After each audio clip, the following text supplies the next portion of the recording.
Seja bem-vindo a mais uma videoaula de Química. E o nosso assunto hoje é sobre termoquímica.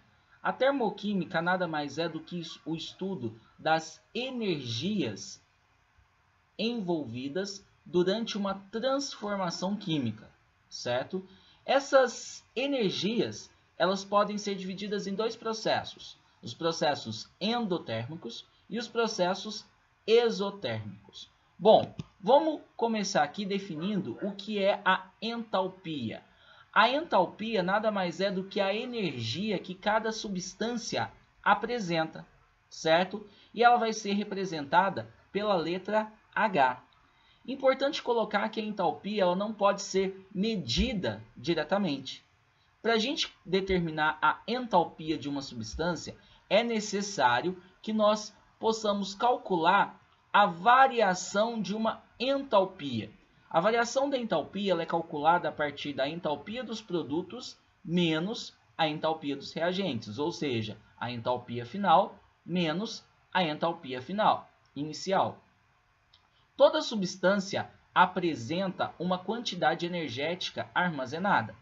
E essa quantidade energética ela vai ser relacionada ao quilocaloria ou também ao quilojoule, que são as unidades de medida que nós vamos utilizar para determinar essas entalpias. Inicialmente, nós temos aqui o processo endotérmico. Endo, dentro. Térmico, vem de calor. Então, quando eu falo sobre os processos endotérmicos, eu estou falando dos processos que ocorrem com absorção de calor, certo? Pegando como exemplo simples, quando nós saímos de uma piscina ou da praia, da água do mar, logo nós sentimos frio.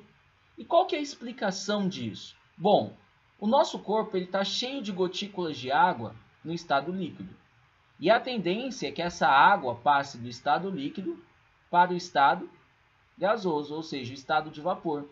Porém, para que a água possa promover essa mudança de fase, ela necessita de energia.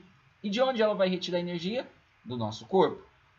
Consequentemente, ocorre uma diminuição da temperatura corporal, o que ocasiona o frio, certo? Portanto, os processos endotérmicos são aqueles processos que absorvem energia e que, como consequência, nós temos a diminuição da temperatura do meu sistema. Bom, genericamente, nós temos aqui uma reação A mais B formando C mais D, onde eu sei que C mais D são os meus produtos e A mais B são os meus reagentes. Portanto, se eu quero calcular a variação da entalpia dessa substância, eu tenho que aplicar que ΔH é igual à entalpia dos produtos menos a entalpia dos reagentes. Logo, para eu determinar se esse processo é um processo endo ou exotérmico, é necessário eu avaliar meu ΔH. Se o ΔH for maior que zero, ou seja, se o meu ΔH for positivo, certo? Nós temos um processo classificado como endotérmico. Uma outra maneira de analisar os processos endotérmicos é através do diagrama de energia. O diagrama de energia ele demonstra uma reação química. Aqui nós temos uma setinha que está direcionada a um dos lados desse diagrama. Portanto, para onde a setinha estiver direcionada, nós temos a presença do meu produto, certo? O que eu consigo observar? Que a entalpia dos produtos é maior que a entalpia dos meus reagentes. Portanto, quando eu aplico isso dentro da equação ΔH é igual a entalpia do produto menos a entalpia do reagente, nós conseguimos observar que esse ΔH vai ser maior que zero. Portanto, nós temos um processo endotérmico. Analisando um outro diagrama. Bom, aqui eu tenho o valor da entalpia, vamos falar que esse valor está em kcal por mol, certo? Bom, inicialmente eu tenho aqui o meu reagente. Vou pegar a água. como meu reagente? Água líquida. Eu vou promover uma reação de modo que essa água líquida passe a ser H2 gasoso mais meio mol de O2 também no estado gasoso. Bom, eu estou promovendo a decomposição da água para formar as minhas substâncias. Eu sei que a entalpia da água líquida é de 68,4 quilocalorias por mol.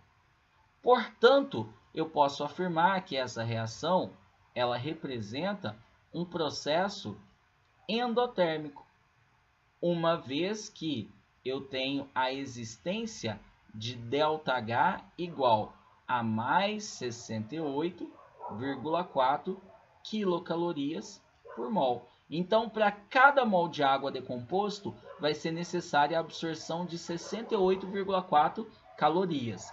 Um detalhe importante, substâncias simples apresentam entalpia igual a zero.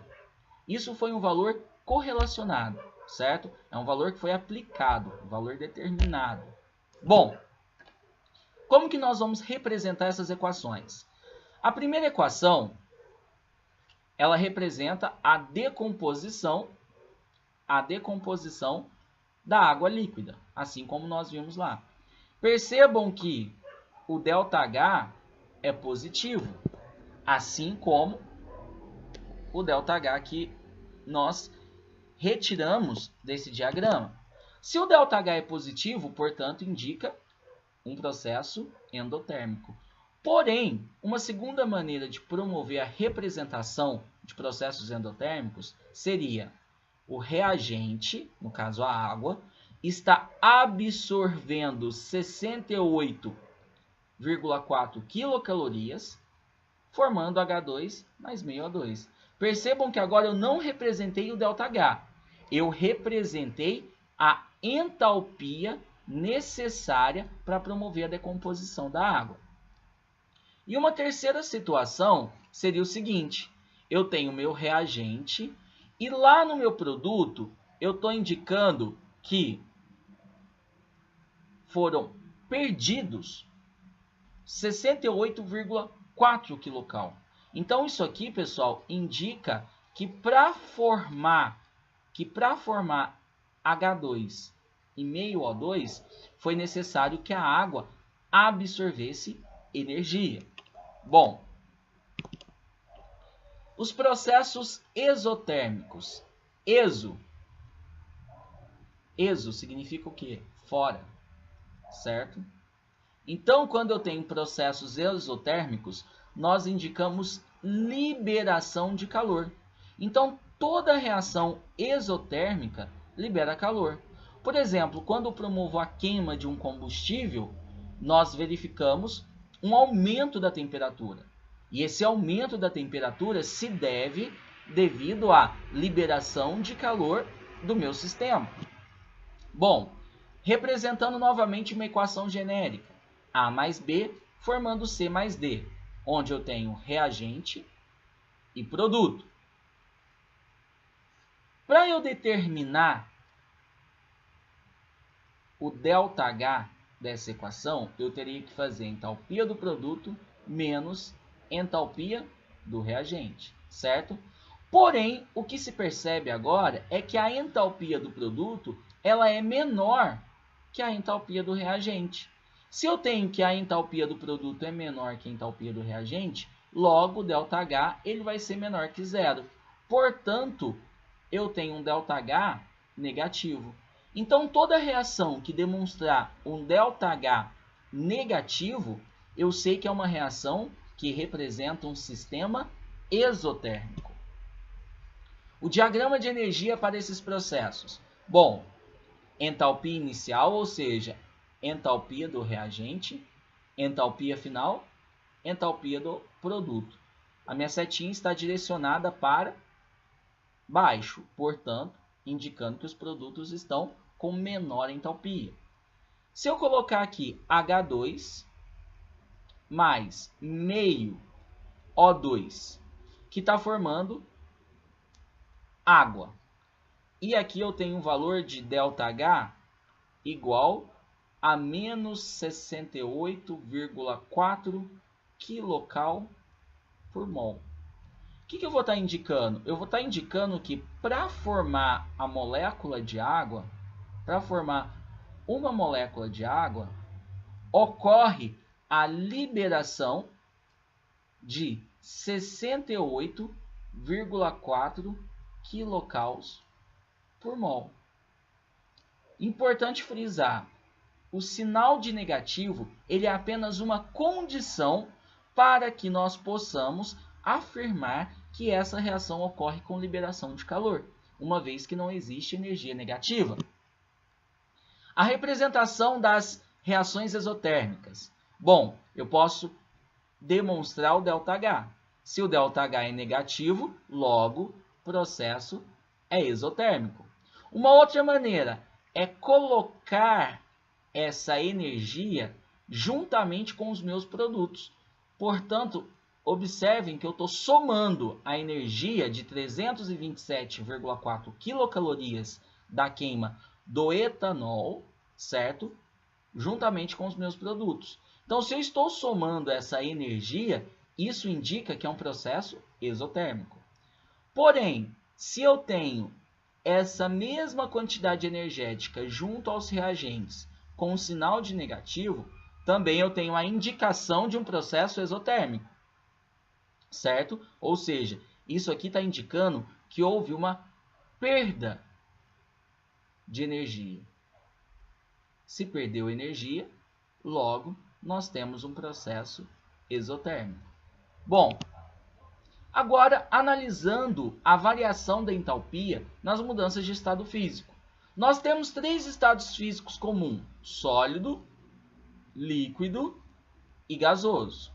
A passagem do estado sólido para o estado líquido é um processo conhecido como fusão, no qual nós temos moléculas num estado de menor energia passando para um estado de maior energia, certo? Porque a entalpia dos líquidos vai ser maior que a entalpia dos sólidos.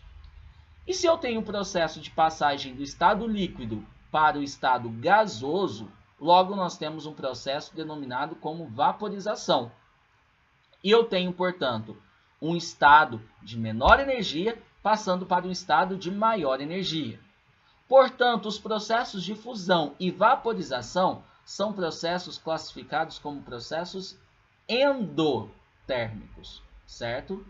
Uma vez que ocorre com absorção de energia. Eu estou passando de um estado menos energético para um estado mais energético. Então, para isso, as moléculas elas devem absorver energia. Agora, a passagem do estado gasoso para o estado líquido é conhecido como condensação. Então, eu estou saindo de um estado muito energético para um estado menos energético. Então, quer dizer que a minha molécula ela está perdendo energia. Logo, nós temos um processo exotérmico. Assim como nós verificamos na passagem do estado líquido para o estado sólido, que é conhecido como solidificação. Então, tanto a condensação como a solidificação é processo exotérmico, certo? Então, exemplos. Quando eu coloco água líquida no congelador, eu tenho processo de solidificação. A água está passando de um estado de maior energia para um estado de menor energia. Portanto, eu tenho um processo exotérmico.